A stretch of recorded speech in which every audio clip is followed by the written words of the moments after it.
Sean, you're squealing. Yeah, I'm squealing. That's the sound you make when your best friend takes a gun and stabs you in the back right in front of your eye.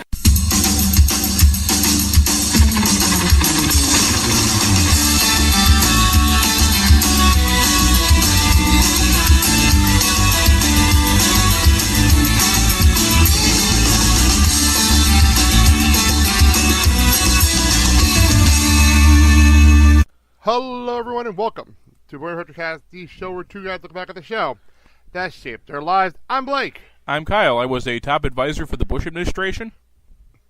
Which Bush? The second one. Ah. Well, today, I didn't say I was a good advisor. Today, what episode are we discussing, Kyle, today? We are discussing I Am Not A Crook, original air date January 13th, 1995, directed by Uwe Boll? No, David Traynor. David Traynor, of course. And written by Steve Young. The football player? The joke. You can have your hey, bad jokes, I can have mine. Hey, knowing this show, that's probably very likely. You can have your bad jokes, I can have mine. I know. I'm just saying with this show, it's more than likely. All right, before we get started, I always say that if we get an iTunes review, I'll actually read it on the air. I recently got some new analytics, and I found out where I can find some news information. So before we went on the air today, I went through the iTunes store, and we actually have a 5-star review out of Australia. And I'm not making this up. It is from Motley Punk. It's actually from January. I just found it today. It says 5-star review, great podcast. Boy Meets World podcast is a great podcast. Viewing Boy Meets World episodes, a show that people grew up with in the 90s. It's funny and good to listen to. I do think that was during our little hiatus we were having. Yeah. So there you go. Thank you to Motley Punk in Australia. I was in the Australia iTunes store. So there you go. One day I'll sit and I should go through all the iTunes store, but apparently I didn't have time for that today. So let's get started on I Am Not A Crook. It's really funny to do an election show right in the middle of the weirdest election season I've experienced in a very long time. Okay, and we're trying not to get political here. Just right. want to know that we'll try to get too political on this show. But before we do that, we're going to have to announce that we are endorsing a candidate for the election. Are we? Yeah. Go ahead. George Feeney. Well, of course. Let's be honest, we all need a little Feeney in our lives. Otherwise, hence one of our things on our show is do not anger the Feeney. There you go. So, our plot outline, Sean nominates Cory for class president and manages the campaign. But will Cory keep his cool when his initial campaign platform of honesty collapses, or will he just become another politician? It's like I said, very interesting. It's in the middle of the election season we're in the middle of right now. So we start the show starting with Cory and Sean going through the electives day, apparently, or after-school activities, or whatever the hell they're doing. And there's no group for Cory. That was just funny hearing the list, because 2 out of 3 of those I was actually in football and drama club. And actually, before I even continue, I just want to say, because this is the first show I've actually recorded since this happened. Rest in peace to my old drama director, Roger Heddle. He passed away this past Friday in Garfield at the age of 66 of cancer. So I just want to actually just say rest in peace to him. I'll do a better dedication on this coming week based nostalgia, but this is the first show I've recorded since then, so there you go. All right, so there is no group for Cory. Although I do like his reasoning for not joining a couple. I think one was a ballet. Ballet, too many girls. Too many girls in tights. Drama club. Too many guys in tights. Not true, by the way. Not true. From someone who actually did it. Not let's true. be honest, I do not look good in tights. But didn't he do a freaking drama thing in like the earlier season? Yeah. Or later? I remember before I think he was. I think he was a spear carrier. He didn't even do this last year. Yeah. Sword. So, all right. You go with Sean. Pretty much tells Cory that he's honest, loyal, and decent. And Cory's response, and I'm house trained. I'm a freaking beagle. He's Snoopy? There's a start for you. Does he have a little bird friend named Woodstock? And a doghouse he could fly on. That would be cool, actually. I would love to see Cory fly a doghouse. Is he shooting down the Nazis? Shooting down the Red Baron. Red Baron, there you go. got my references mixed up. I was saying Hydra. I've been in a Marvel mood lately. Although, hey, there's an idea. Snoopy going after Hydra. Hey, that could be the plot for the Peanuts movie too. Snoopy going after Hydra. Juan is really Hail Hydra. We're 5 minutes into recording and we just got weird. 5 minutes in. What, is that a record? It gotta be for us. Okay. So, we get to Turner's class. And apparently... He of the epic mullet. Of course. And it's election time. And I did crack up at Cory sneezing the who cares. Detention. I'm sorry. That was funny. I didn't expect that. That was good. So, Turner's trying to put over the election. It's a student election. It's not a popularity contest. Bullshit! Excuse me. Well, I did love the fact that the entire class had that with him. It made me chuckle. That was very, very funny. Yeah. He goes, we have been spending way too much time together. By the way, so Alvin nominates himself, right? Yeah. Who nominated him initially? Did anyone say? No, he nominated himself. But then then Turner said someone had to nominate him. Yeah, and then Cory just nominated him. That's what he just goes, let's just hit this over with. I nominate Alvin. Okay, Cory nominated him. That's what it was. Okay. And Alvin, this really feels like it was a stand-in for Minkus. I was thinking that as we went along, and then you said it, and I'm like, I'm glad we're on the same page here. We'll get to that later, because you're right. It did feel like it. It was just. I always felt like we did this story last season. I really felt like we did the story last year. Like it was just a script that they had for season 1 that they just dusted off for this. Yeah, it felt like they. What was the season last year with the Union Nation dance, the marching? Oh, me and Mr. Jode. When they were on strike, that almost felt like in the cafeteria later. Yeah, we'll get to that in a minute. Look for the Union label. Yeah, go back to that episode earlier in the run with our show. So, where are we? Sean then stands up, and the great state of Sean nominates the People's Choice Cory. What the hell? Not the straightest dick Sean will say in this episode. I have a lot of them. So where is the great state of Sean located? In the back of the room in Turner's classroom. Oh, is it behind the great state of Cory and next to the great state of Topanga? Well, Topanga's in the front, so there you go. Oh, shit. All right, anyway. I was going to make a wrestling reference. You wouldn't get it, so never mind.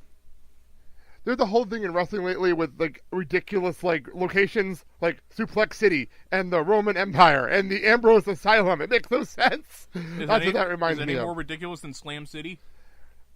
But at least that was a TV show. At least that was a made-up cartoon show that actually made sense in the universe it was in. And was quite funny. At times, you're right. So anyway. I will never forget Kate going, well, actually, the kitchen is quite spacious. It could easily accommodate... I mean, your soul is mine! I love how you reference to Peanuts and Slam City, WWE. Go figure. Anyway. There we go, Snoopy versus Kane. Jeez, that fantasy book. We already have Scooby-Doo versus Cade. Yeah. In the Scooby-Doo movie. Yeah. That happened. And we already have John Cena versus Fred Flintstone. I didn't get a chance to watch that yet. I haven't had a chance to watch it. We did have Scooby and Shaggy against Cade, though. That happened. Yeah. That did happen. Did it end with them soiling themselves and fainting? No.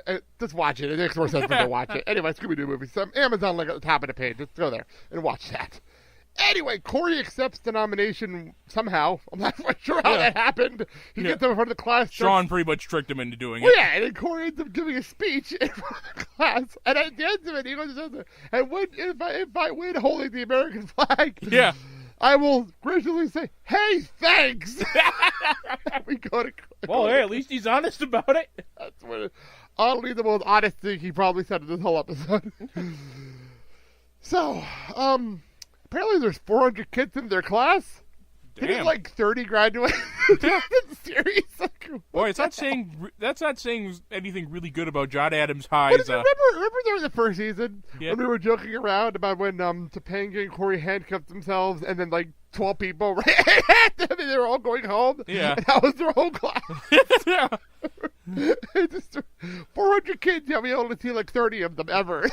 That's all we ever see. It's not like Voyager. I'm responsible for the lives of 12,000 crewmen. It's going to say about 11,600 that we never see. Yeah, pretty much. So, so apparently Sean is going to run his campaign from the lunchroom to the bathrooms, from the halls to the stalls. Didn't Larry Craig do that? What the hell's going on? Oh, I'm sorry, Senator Tappy McWhite's dance. Oh, jeez. So, Cory goes and says to Sean, I'm not anybody. And that's the point.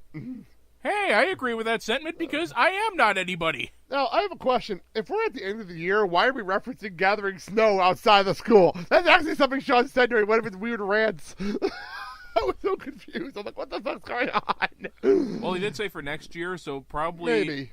So it's probably November. Well, it's into the school year, though. It's like April, May. Oh. If you really pay attention to what they were talking about. Because they're doing it for next school year, which is September, so it's obviously springtime when they're doing this. Well, maybe it's a late winter. Maybe. It is Philadelphia. And I did crack up. I don't know how the hell they got away with this. Maybe because it's the 90s and we can get away with it. You're getting off on this joke on ABC television. Yeah. How the hell did we get away with that joke on ABC? That's very funny. On a family show, no less. Sean, you're getting off on this. Oh, more than you'll ever know. So, Sean grabbed the video camera, which I always love video camera guys on the show. You know this. We love them. And he turns the camera around on him, and he's saying, Cory Matthews campaign commercial. This is sponsored by citizens to elect Cory Matthews, which at this point is me. So Cory goes and says, hey, I'm average. And he goes to talk to Topanga. Well, first, I love all the random people that he shook hands with. And then who the hell was that one guy that did the random smile and wave? I don't know. It kind of looked like a little Joey. That was really funny. They were noticeably missing was them. I would love to have seen Harley in this episode with them. That would have been hysterical. Harley would have probably been his bodyguard, maybe. It would have been funny. I think it was hysterical watching them in the background of all this. That would have been so personally, funny. I would have paid to have seen Frankie as a speechwriter. That would have been cool. Yeah. So anyway, Topanga has apparently written out questions, or not even written out questions, she's up top of her head, because it was on the paper that Sean wants her to read. Yeah. Is Cory's cute and cuddly? That's what's important to me as a girl. Okay. But apparently there's no M in cuddly. Yeah. I'm trying to figure out how the hell you'd squeeze an M into cuddly. I have no idea. It's Sean. I don't know. And The again, M is silent. and again, not the dumbest thing we're going to hear today with Sean. Yeah. Because the next thing he says is female brothers. We called them tomboys. So, next thing, Sean is trying to convince Topanga to help him out, and then turns the camera on him and says, "Can you lick your lips?" She gets the hand and then walks away. Wet your lips, and then she gets the hand and then walked away. I did miss something here too. You just said? I missed something. Maybe there was some sexual reference or something that I missed. I don't know. I don't know where that's going. Then again, this is Topanga. Does she really need an excuse to be offended? It's true. I didn't realize we have a second Scooby-Doo reference coming out. I didn't realize that in my notes. Anyway, so we go home. Ruh-roh! We go home, and Sean's going to interview Eric, which on paper makes sense. So that this can only end in disaster. And I love how Cory walked into the room. Hey there, older brother. It was quite possibly the most wooden delivery you could ever... This whole thing is wooden delivery. It's the whole thing. Yeah. Except for Eric, who takes this opportunity. What was the first thing he pulled out? I got the last two. What was the first thing he pulled out? I got the last two. Okay, was it his... I forgot the first one, but I have the first two, which is the Scooby-Doo thermos and the fuzzy putty pajamas. Yeah. I haven't worn those in years. I love the Scooby-Doo thermos. Like, where'd you get that? Yeah. Eddie Butters, he makes the little buddy pajamas hop. That was hysterical. Eric was great in this scene. It was very funny. Oh, apparently he found them next to his Red Ryder BB gun. Why not? So we cut... He looks like a deranged Easter bunny. You know, I think we've referenced... I think it's like the 6,000th Christmas story reference. Well, we also did a whole bunch of episodes in December. That has something to do with it. Yeah. We did a whole bunch of episodes in December. By the way, you keep moving away from the microphone. So... your voice carries not that well. Okay. So, where are we? So we cut to the next scene of the campaign video, and Cory's eating pizza and having his homework. And honestly, I just really thought it was going to be him sitting here eating pizza, doing his homework. I didn't think anything of it. Yeah. And apparently this is breakfast time in this world of their video. And Cory can do whatever he wants, because his parents are dead. What the hell? Boy, Amy read this. What is this, Party of Five? Oh, jeez. A Party of Five. Wow, I used to watch that show. It got really depressing in the last season. I stopped watching it in the last season. And let's see, a show about 5 kids who are orphaned and have to raise them. And it only got depressing in the last season? I had a crush on Jennifer Love Hewitt. So when she left, you basically it kind of the last season kind of got bad. Well, okay, this is burn here. The last season they had to find a way to close the show, and they realized that one of the ways to get your audience to more depressed is to kill the dog.